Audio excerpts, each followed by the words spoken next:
Isang mapagpalang araw po sa inyong lahat. Ngayon po ay September 25, 2025, Webes ng ika-25 linggo sa karaniwang panahon.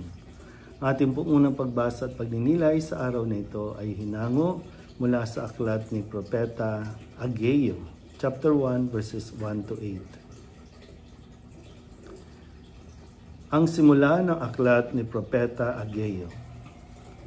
Ikalawang taon noon ng pamamahala ni Haring Dario sa Persia.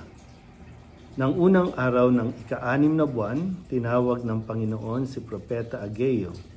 Ipinasabi niya kay Zorobabel na gobernador ng Huda at anak ni Shealtiel at sa punong saserdoting si Josue na anak naman ni Josadak. Ganito ang sinabi ng Panginoon. Ipinamamalita ng bansang ito na hindi pa panahon upang muling itayo ang templo. Sinabi nga ng Panginoon sa mga Israelita sa pamamagitan ni Propeta Ageo, magaganda at maayos ang inyong mga tahanan, ngunit pinababayaan ninyong wasak ang aking bahay. Isipin ninyo ang inyong kalagayan. Marami ang inyong inihahasik, ngunit kakaunti ang inaani. Kumakain nga kayo, ngunit hindi nabubusog. Umiinom kayo, ngunit hindi nasisiyahan. Kumikita nga ang mga manggagawa, ngunit ang kita nila'y parang nahuhulog sa buslong butas. May damit nga kayo, ngunit hindi makaalis ng ginaw. Isipin ninyo ang nangyayari sa inyo. Kumuha kayo ng kahoy sa bundok. Gawin ninyo uli ang templo at doon ko iahayag ang aking kaningningan. Sa gayon, ako'y masisiyahan. Ang salita ng Diyos. Muli po, isang mapagpalang araw sa inyo pong lahat. Panibagong aklat po ang ating sisimulan ngayon at babasahin at pagninilayan at nawa makita natin din ang kalagayan noon sa kalagayan natin ngayon. So, ngayon po ay pagsisimula ng aklat ni Propeta Ageo, isang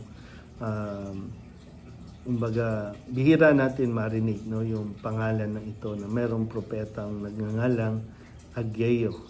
Siya ay isang propeta at namuhay ng higit na 500 taon bago dumating si Kristo. So ganun kalayo yung agwat. So nabuhay siya 5 years bago dumating si Kristo. At katulad nga ng saserdoting si Esdras, yung ating pinagnilayan nitong mga nakalipas na araw, namuhay rin si Ageo sa panahon ng pagbabalik ng bayan ng Huda sa Jerusalem, dahil pinahintulutan sila ng hari ng Persia na mula nang sila ay alipinin ng Babylonia, tapos dahil kay sa haring ng Persia ay pinahintulutan niya na maitayo muli ang templo ng Panginoon. Pero dito nga po, sabi dito, inabuso sila ni Ageo na wag muna nilang gawin ito sapagkat maliit pa lamang ang kanilang ginawang kabutihan. Pero kahit marami na silang inaani na kagandahang loob, kahit ang mga natutugon na ng Diyos na pangangailangan ng tao ay parang hindi pa rin sapat sa mga tao. Kaya iniutos ng propeta na pumunta sila sa burol at dalhin nila ang mga kahoy na iahandog sa Diyos. Natatanggapin naman ito ng kalugod-lugod ng Panginoon.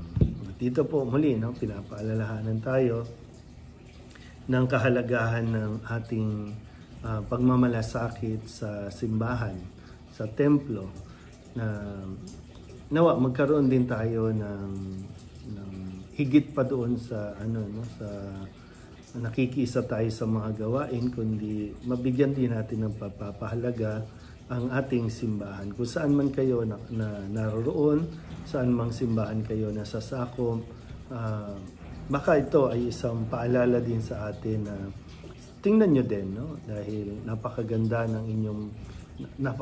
ng ating mga tahanan, pero baka ang tahanan ng Diyos, ang simbahan, butas-butas, sira-sira ng mga bangko, walang malinaw na audio o sound system, samantalang tayo ay namumuhay na sa isang napakagandang bahay, no? At ayaw na natin pumunta ng simbahan. Nawa, no, sa muli nating pagbabasa ng mga aklat na ito sa Lumang Tipan, muli ay magising din sa ating kamalayan na nararapat lamang na tayo po ay makiisa sa mga isinasaayos, sinasagawang mga simbahan, sa mga itinatayong simbahan sa mga liblib na lugar, para nang sa ganon ang mga tao doon ay magkaroon din ng pagtitipunan, no, na tinatawag na natin simbahan, para sila po ay makarinig ng mabuting balita. Muli po, isang mapagpalang araw sa inyo pong lahat.